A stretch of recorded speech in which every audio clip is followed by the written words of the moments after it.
Hello दोस्तों, स्वागत है आपका हमारे यूट्यूब चैनल मरीन वर्ल्ड में। दोस्तों, आज के इस वीडियो में मैं आप लोगों को अफ़गानिस्तान के इतिहास और इससे जुड़ी महत्वपूर्ण जानकारी के बारे में बताऊंगा। दोस्तों, वीडियो में आगे बढ़ने से पहले मैं आपसे रिक्वेस्ट करना चाहूँगा कि अगर आपने अभी तक मेरा चैनल सब्सक्राइब नहीं किया है तो इसे ज़रूर सब्सक्राइब कर लीजिएगा और अगर वीडियो अच्छा लगे तो इसे शेयर ज़रूर कीजिएगा।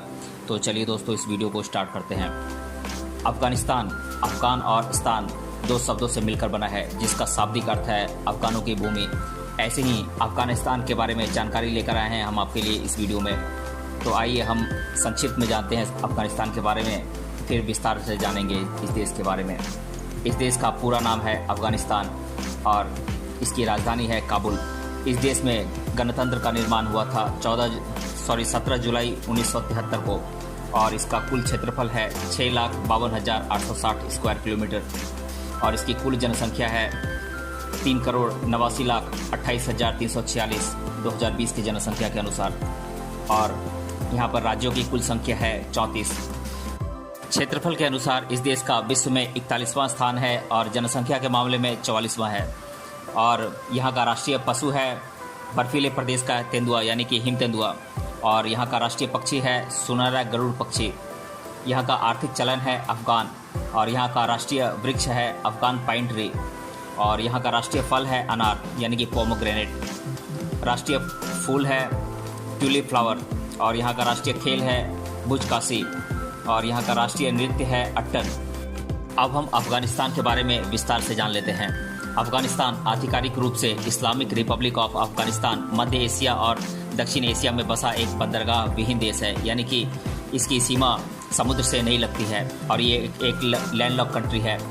अफ़गानिस्तान की जनसंख्या तकरीबन 32 मिलियन है, जो इसे जनसंख्या के हिसाब से दुनिया का 42वां सबसे बड़ा देश बनाती है। इसके दक्षिण और पूर्व में पाकिस्तान के बॉर्डर, पश्चिम में ईरान के बॉर्डर, उत्तर में तुर्कमेनिस्तान, उज्बेकिस्तान और ताजिकिस्तान के बॉर्डर और उत्तर पूर्व में चाइना की बॉर्डर है।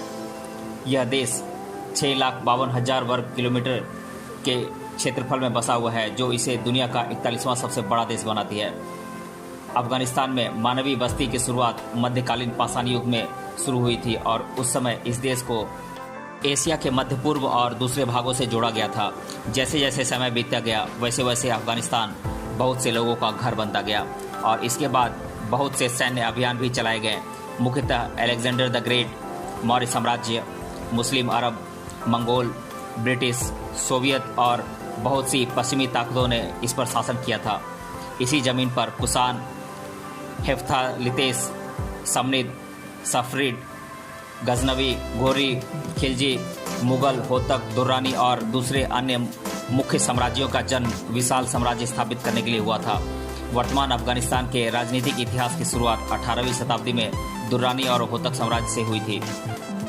19वीं शताब्दी में अफ़गानिस्तान ब्रिटिश भारत और रशियन साम्राज्य के बीच चल रहे ग्रेट गेम का बफर देश बन गया।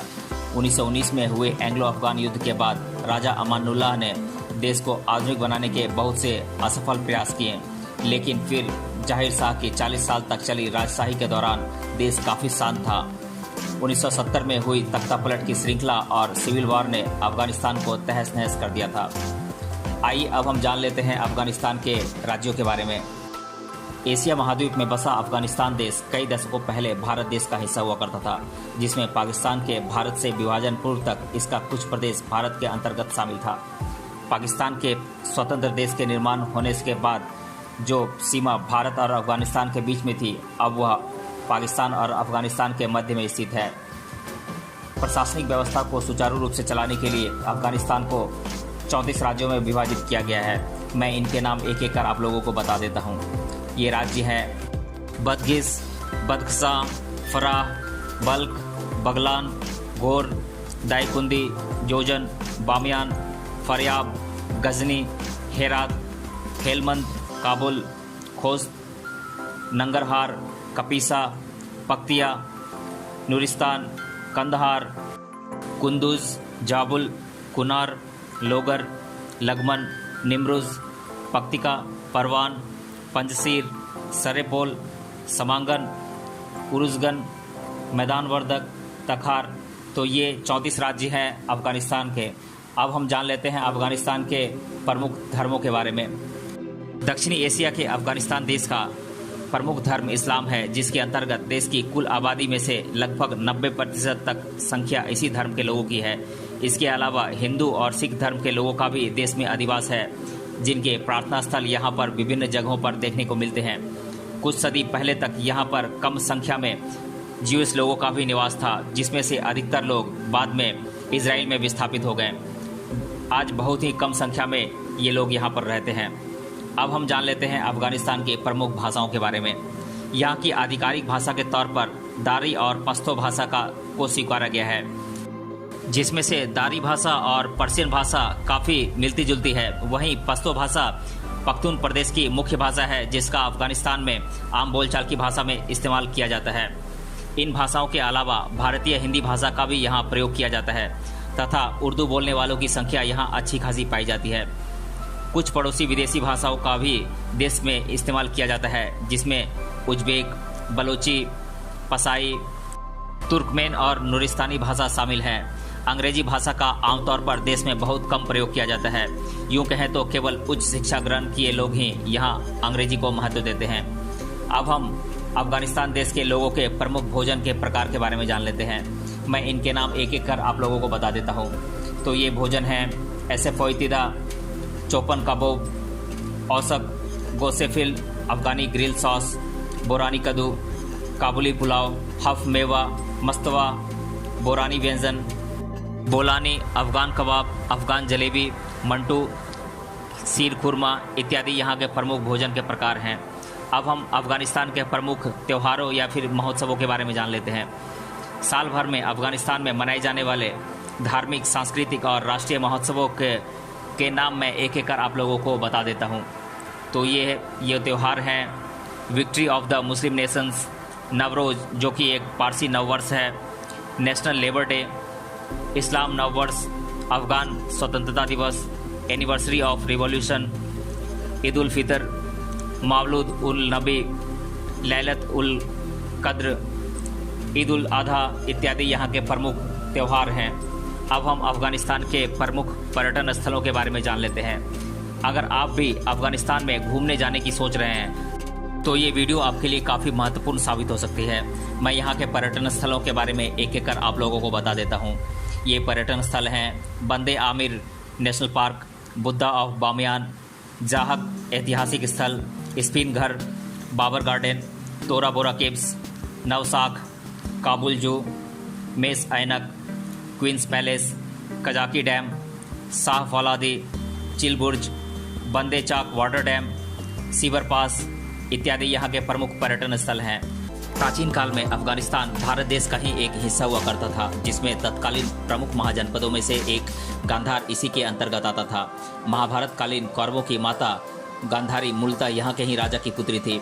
अफगानिस्तान में प्राचीन काल से लेकर मध्ययुगीन इतिहास के अंत तक अनेक साम्राज्यों का शासन रहा, जिसमें कुषाण, ग्रीक बैक्टीरियन, तुर्क शाही, हिंदू साम्राज्य, अलखोन, गजनवी, मुगल शासन, घोरी वंश, लोदी, दुर्रानी इत्यादि शामिल हैं। इस्लाम के उदय के बाद अफगानिस्तान में लगभग मुस्लिम शासकों का ही वर्चस्व रहा, जिसमें यहाँ के अधिकतर लोगों ने इस धर्म को स्वीकार किया या धर्म परिवर्तन कर वे मुस्लिम बन गए। दूसरी शताब्दी से लेकर 770 ईस्वी तक यहाँ पर बौद्ध धर्म का भी प्रचार किया गया था, जिसके अंतर्गत आज भी अफगानिस्तान में कुछ बौद्ध धार्मिक स्थल मौजूद हैं। साथ ही पुरातत्व विभाग के अंतर्गत हुए उत्खनन में कुछ प्राचीन बौद्ध मूर्तियां भी इस भूमि से प्राप्त हुई हैं, जिनका इतिहास लगभग 2000 साल पुराना है।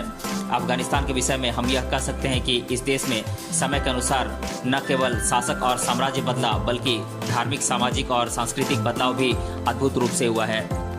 मध्ययुगीन इतिहास में घोरी साम्राज्य और गजनी का गजनवी साम्राज्य काफ़ी ताकतवर माना जाता था, जिसके शासकों ने भारत में कई बार आक्रमण किए थे। इसके अलावा खिलजी वंश के शासकों का मूल अफगानिस्तान में ही था, जहां से विस्थापित होकर भारत में इनका सुल्तानी शासन कायम हुआ था। मुगल साम्राज्य का प्रथम शासक जहीरुद्दीन बाबर भी मूलतः अफगानिस्तान से ही था, जिसका अधिकतर साम्राज्य काबुल शहर में स्थापित था। आज भी बाबर की कब्र अफगानिस्तान के काबुल गार्डन में मौजूद है। इतिहास का प्रसिद्ध सारागढ़ी का युद्ध तत्कालीन अफगानियों और भारतीय ब्रिटिश शासन के बीच में हुआ था, जिसमें केवल 21 सिखों ने लगभग 10,000 अफगानियों को धूल चटाई थी।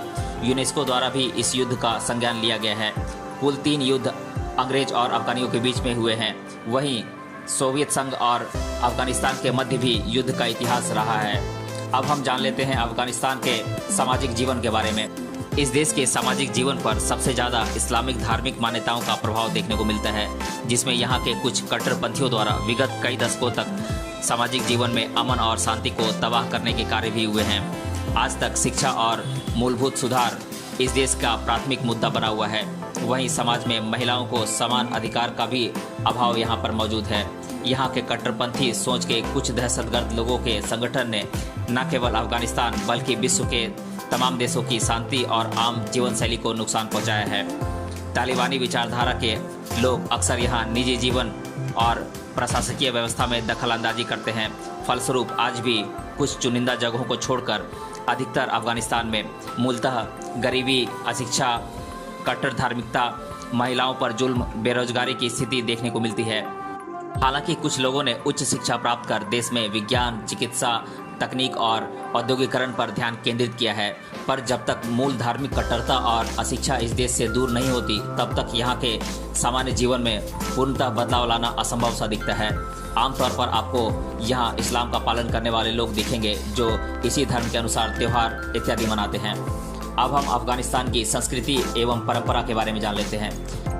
प्राचीन काल में इस्लाम धर्म के उदय से पूर्व अफगानिस्तान में हिंदू, बौद्ध इत्यादि धर्मों का अधिक प्रभाव था, जिसके अनुसार तत्कालीन सामाजिक जीवन में इन्हीं धर्मों से जुड़ी मान्यताओं और परंपराओं का पालन किया जाता था। लगभग 7वीं सदी में इस्लाम के प्रचार और प्रसार ने इस देश में बड़े तौर पर धार्मिक बदलाव किए और देखते ही देखते 20वीं सदी तक इस देश की कुल 90% से भी ज़्यादा आबादी इस्लाम के अनुसार यहाँ जीवन जी रही है।